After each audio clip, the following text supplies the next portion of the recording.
Hello everyone, Sunset Shimmer here, and happy October goes out to all of you. Since this is the month of Halloween, I thought it would be great to take a look at a scary game for the Nintendo Wii.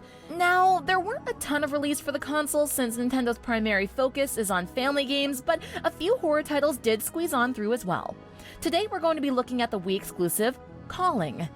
I keep wanting to call it The Calling, but it's simply just called Calling.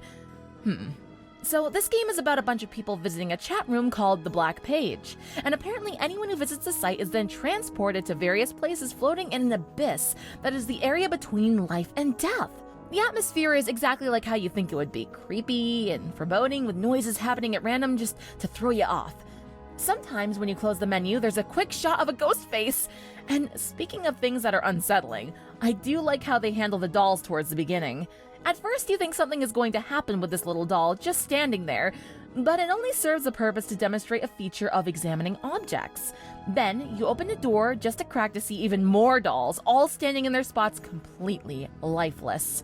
You hear a sound behind you and see a small doll head rolling on the floor, but that's not the scary part. It's when you turn back to the door. Wow, that's freaky.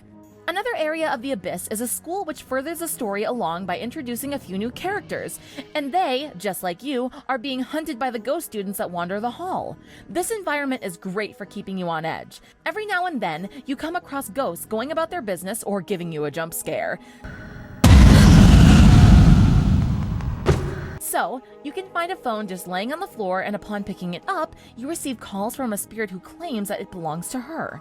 And this is a great horror movie technique because she is on the first floor and you are on the fourth, and she keeps calling, saying how she is getting closer to your location.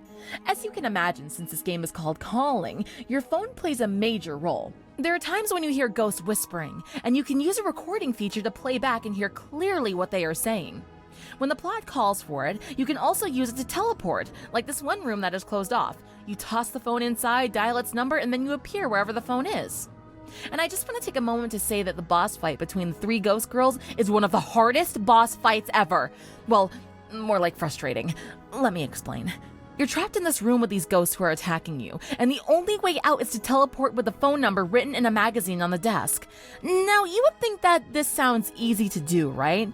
Well, the problem is, not only do you have to memorize this number while you're being attacked, you also have to open the phone and type it in. But every time the ghost touches you, the phone closes and you have to start all over again.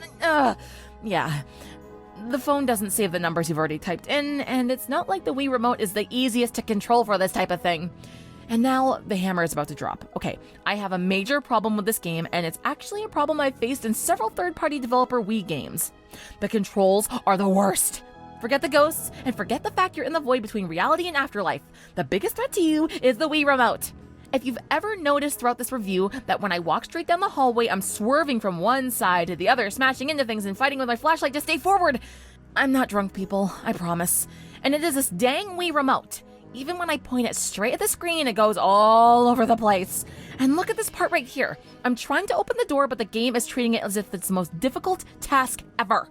And of course, there's the dreaded merry-go-round. You know what I'm talking about. When you're not even moving, and yet the camera is spinning in a circle for no reason. Here's the thing. Leave the Wii to Nintendo. Twilight Princess? Great. Mario Galaxy? Excellent.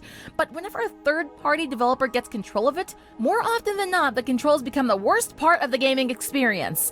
Honestly, it really sucks that Calling was a Wii exclusive, because had it been released on other consoles, it definitely would have been 10 times better in the gameplay department.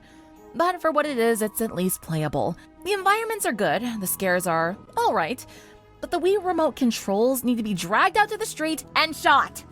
Hopefully, someday this can be remastered on current consoles without the motion control. But as always, I'm Sunset Shimmer, and thanks for watching.